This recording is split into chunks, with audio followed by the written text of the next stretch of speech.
So yun mga parts, like, share, comment, and subscribe. Ayan, so ituturo ko sa inyo, ilalagay ko na dito sa dashboard kung paano natin mai-recover yung mga Facebook account natin na nahack or hinak ng iba nang walang ginagamit na kahit ano.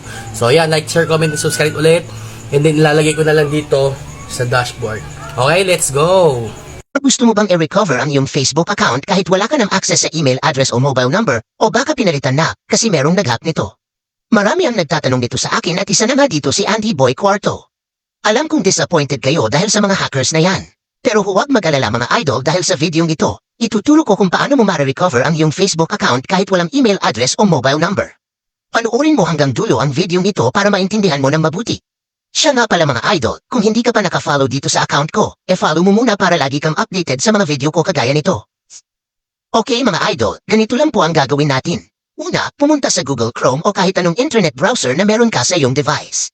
Tapos, search ang Facebook account compromised at pindutin ang report compromised account sa lalabas na result. Kasunod niyan, kailangan mong mag-login sa Facebook na gusto mong i-recover gamit ang kasalukuyan o lumang password. Huwag mag-alala kung wala ka ng access sa email address o mobile number niyan, dahil sa process na ito hindi naman magpapadala si Facebook ng code. Pagkatapos mong mag-type ng email o mobile number at password, pindutin lang ang login at meron kang 5 option na kailangang piliin. Since na-hack o wala ka ng access sa email o mobile number, piliin mo ang someone else got into my account without my permission.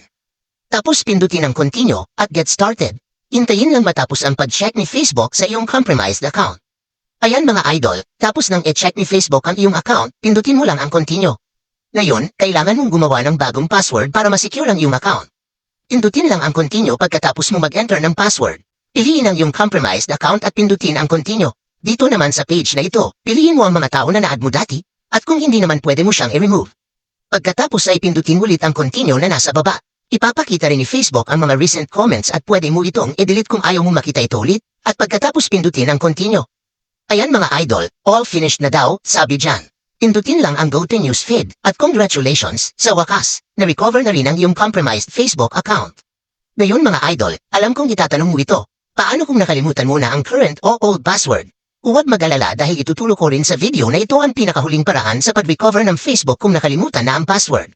Ganito po ang gagawin natin. Pumunta ulit sa inyong browser gaya ng Google Chrome at i-search ang Confirm Your Identity Facebook. Pindutin ang Confirm Your Identity sa lalabas na result. Sa paraan ito mga idol, kailangan nating mag-submit ng ID para ma-confirm ni Facebook na ikaw talaga ang nagmamay-ari ng account na yan. Tandaan mo ito mga idol, isang ID lang ang kailangan kong government ID. Pero kung non-government, 2 ang kailangan mong i-submit. Pwede mong pindutin ang type of IDs that Facebook accepts para malaman mo kung ano-anong mga ID ang pwede i-submit. Ngayon mga idol, paano ba ito i-submit? Madali lang po ang process na yan. Kunan mo ng picture ang available mong ID. Kailangan malinaw na nakikita sa ID ang iyong mukha tsaka pangalan mo. Tapos kung ready ka na i-submit, pindutin lang ang choose files at piliin ang ID na iyong isa-submit. Pagkatapos pumili, pindutin ang send. Ganun lang kadali ang pag-submit ng ID mga idol. Madintay ka na lang sa response ni Facebook. Ang tanong naman mga idol, paano mo malalaman na na-confirm na ni Facebook ang iyong account? Since wala ka namang access sa email o mobile number doon sa compromised na account. Huwag mag-alala mga idol dahil madidetect ni Facebook ang ginamit mong device as long as nasa same Wi-Fi o connection lang sa time na nag-submit ka na ng ID. Kailangan po ito ng mahabang pasensya bago ma-recover ang account kasi nga magdidepende yun sa pinadala mong ID at sa iyong device. Huwag mag-alala dahil tiyak na makaka-receive ka ng notification kay Facebook kapag na-confirm na niya ang iyong account gamit ang pinadala mong ID. Yan lamang po mga idol. Sana nakatulong ang video nito. At kung successful ang recovery ng iyong account, paki-comment na lang po at paki-share na lang din para malaman din ng iba. At kung nagustuhan mo ang tutorial na ito, paki-heart o like sa video. At syempre, doon sa hindi pa naka-follow sa account ko, follow nyo na po para lagi kayong updated sa mga tutorial video ko kagaya nito. That's it for today's video. See you mga idol sa next video ko.